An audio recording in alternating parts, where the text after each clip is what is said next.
Welcome back to Explaining Everything, the channel where we dive into the stories and mysteries behind everyday things. Today's question comes from one of our curious viewers, Evelyn Raj. Thanks for the suggestion, Evelyn.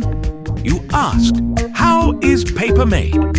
If you've ever written in a notebook, folded an airplane, or panicked over losing that one important receipt, you've probably wondered how this thin, crinkly thing we call paper actually comes to be.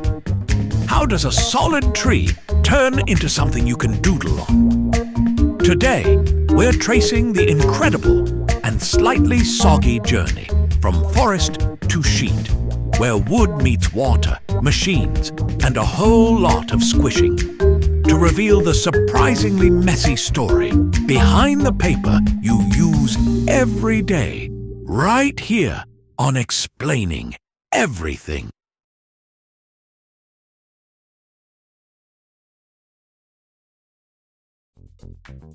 Let's start at the very beginning. A tree, minding its own business, photosynthesizing, being all majestic and leafy, until one day someone with a saw decides that its destiny is not shade or oxygen, but algebra worksheets and sticky notes. Most modern paper starts with wood from trees like pine, spruce, fir, or eucalyptus. These trees are chosen because their fibers are long and strong, kind of like nature's built-in spaghetti. The wood is chopped down, debarked, which, unfortunately, is exactly what it sounds like, and then cut into tiny chips. Now, if you're wondering, can't we make paper without trees? Yes, and we'll get there.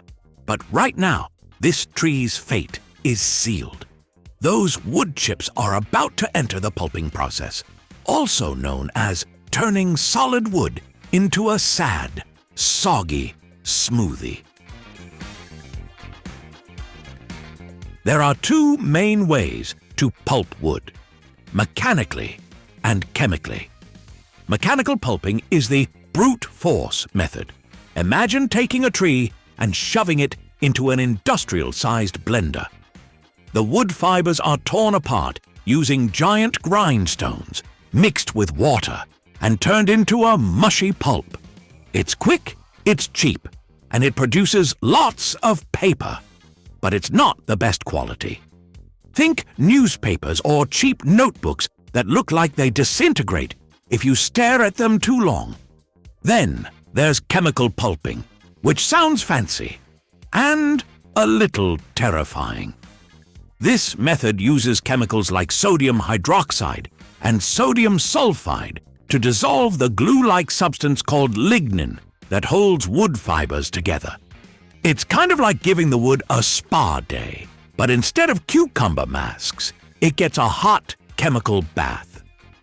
When the lignin is gone, what's left is pure cellulose fiber, the good stuff, the kind that makes smooth, strong paper that can survive a spilled coffee or two.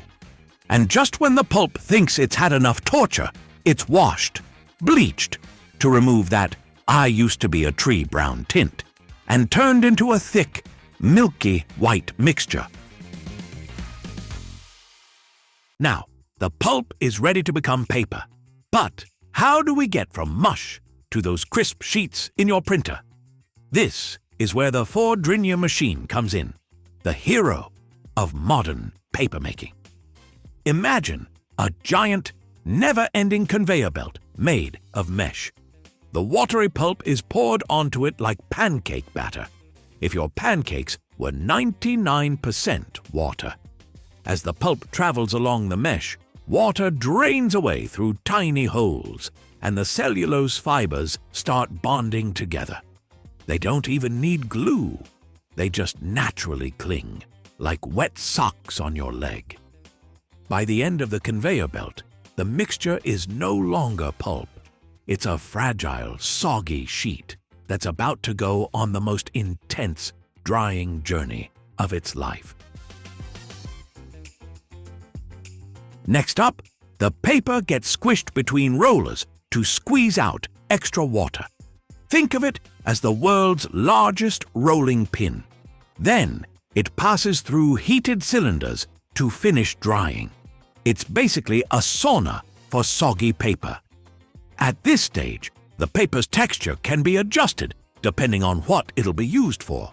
Want glossy magazine paper? Add some coating. Need printer paper? Give it a smooth finish. Making cardboard? Keep it thick and tough. After drying, it's wound into enormous rolls that can weigh several tons. Seriously, one roll of paper can be as tall as a 2-story building. Imagine trying to fit that into your printer tray. Finally, the giant rolls are cut into smaller sheets, packaged, and sent off to become notebooks, napkins, or the dreaded office printer paper that jams exactly when your boss walks by.